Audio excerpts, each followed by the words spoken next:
Hello everyone, peace of Christ to all. In this video we will answer one of the Abduls. His name is Zakir Naik. He's very funny and sometimes I like to speak to him, so I want to say brother and sister, welcome to my Christian friends room. Today we are going to speak about, I'm going to speak to you and I'm going to prove to you that Christ never been crucified. Okay, never been crucified, and I'm going to prove it for you from the Bible. The Bible never said that crucified, Jesus is crucified, never said that. And I'm going to show it to you. Okay, so we watched the video and I listened to the video to see how this guy is going to prove that Jesus never been crucified. How can you prove that Jesus was not crucified? Then how can I prove that Jesus wasn't crucified, peace be upon him? The Qur'an says in Surah Nisa chapter 4, 157, they killed him not, neither did they crucify him, it was only made to appear so. So Qur'an is clear, وَمَا قَتَلُوا وَمَا صَلَبُوا. They killed him not, neither did they crucify him. If we go to chapter 4, verse 159, we will read the following. Actually, we can read a few verses before just to show you that this verse is speaking about Jesus, so nobody will be confused. If we go here, all right, you will see that they are talking about the Christ. So this is the chapter actually the Muslims always quote to deny the crucifixion of Jesus. They say in chapter 4, verse 157, the Qur'an stated clearly that Jesus was not crucified, and simply they quote this chapter. But if we read this chapter, we will see that doesn't say that Jesus was not crucified.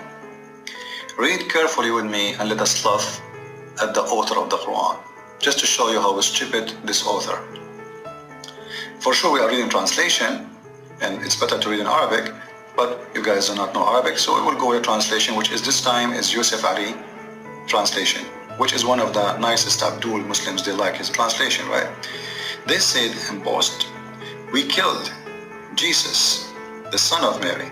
Okay, if you see here, who is the one said? This is Muhammad saying that the Jews, they say that. First of all, let us ask ourselves a question. Why the Jews say we killed Jesus if they are not? That's strange. And why the Christians believe that the Jews killed Jesus if they are not? That's a good question. So the one who killed the Jews and the one who in love with the one who was killed, both in agreement that Jesus was killed. Let us make it clear. So both they agree, the one who loved the one who was killed and the one who hate him, both they agree that Jesus was killed by the Jews. So the killer says, I killed, and those who love Jesus says, yes, they killed. Now ask yourself, why both agree? You see, if you are innocent from such a thing, you will be the first to deny it. Obviously the Jews are not denying that. So here we will find something stupid in the Quran, that he just gave us a great evidence that both the Christians and the Jews agree that Jesus was killed, which is impossible to happen. Like imagine I kill somebody from your family, or let's say I claim I killed somebody from your family, and then your family agree that I killed somebody from your family. That does not make sense. Supposedly now we are enemies, right? So the enemies will not agree. I'm not saying we are enemies with a Jew, be careful, but I'm giving you the idea. So because for us as a Christian, we forgive the Jews for what happened, because Jesus himself, he forgave them in the cross. However, the Jews and the Christians agree that Jesus was crucified. So who is Muhammad, who came 600 years after to say Jesus was not? Very stupid. When he just told us that the Jews and the Christians, generation after generation after generation, they keep saying, we killed Jesus, we killed Jesus, we killed Jesus. So who is Muhammad, the biggest Abdul who never been in Jesus' time, to say such a thing? And the funny, the Muslims, they say, they claim, one of the lies, that the Bible was written 200 years after Jesus, but which is not true. But yet they accept a book written 600 years after Jesus, and they consider him the true news about something Muhammad never witnessed, which is very funny and stupid too.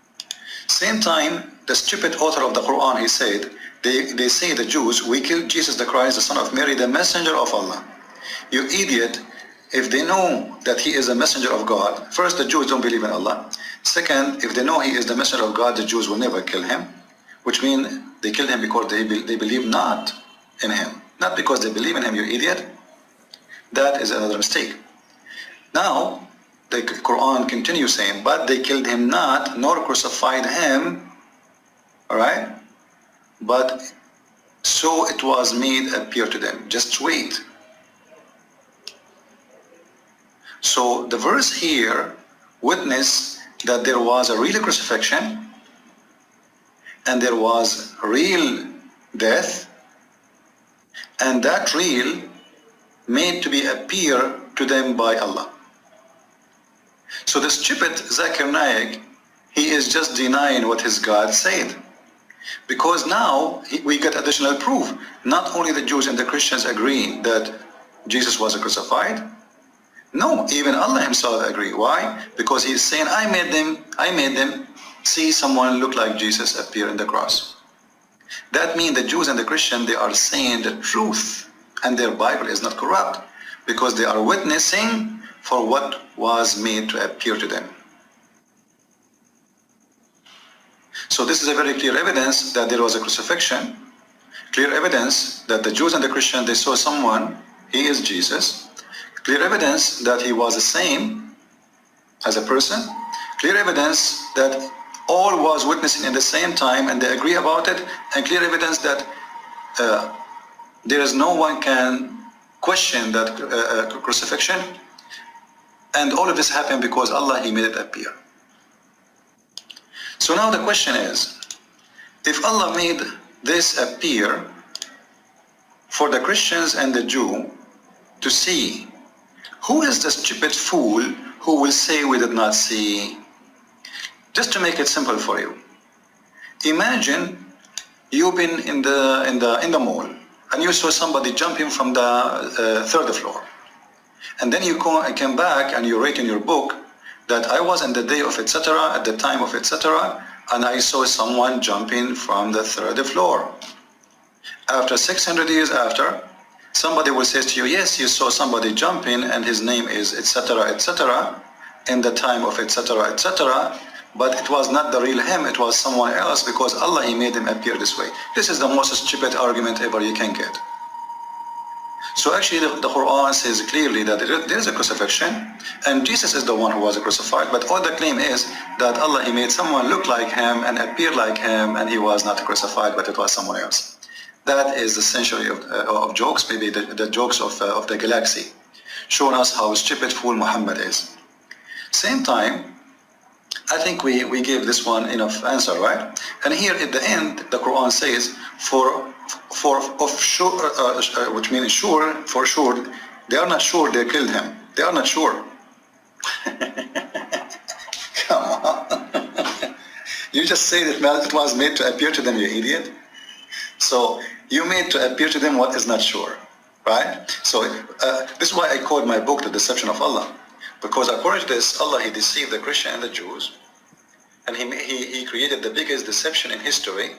He made 3 billion human beings believe in Jesus to be crucified, and he made us to believe that he was in the cross, and he made us believe in his death and his resurrection.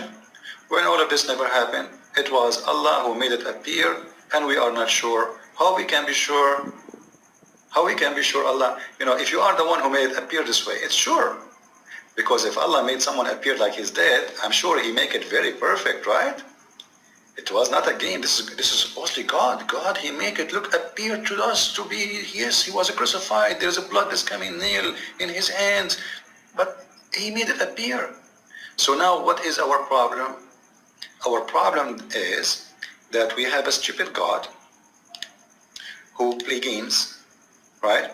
And those games is open, unlimited to deception. He make things appear when they are not there. He make us think it's sure when it is not sure.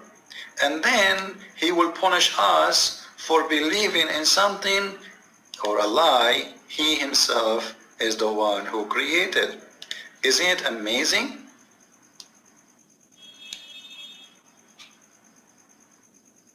And then, because we believe in Allah lie, we will not go to heaven. And then, because of Allah lie, we are going to be punished. And because we believed in what made to appear to us, and then we became a victim of the scam of Allah, because according to this, Allah is the biggest scammer, right? Then it's your fault to believe in a scammer. And it's funny that believing in the scammer lie is going to take you to hell. At the same time, Muslims believe in the same scammer, but they don't go to the same hell, they go to heaven. To make it simple, if Allah is the one who made the scam here, and because we believe in it, we will go to heaven, we will go to hell. How the Muslim believe in the same scammers, but they will go to heaven? Follow with me with more videos and let us laugh at Allah. Allah bless you, brother. Allah bless you.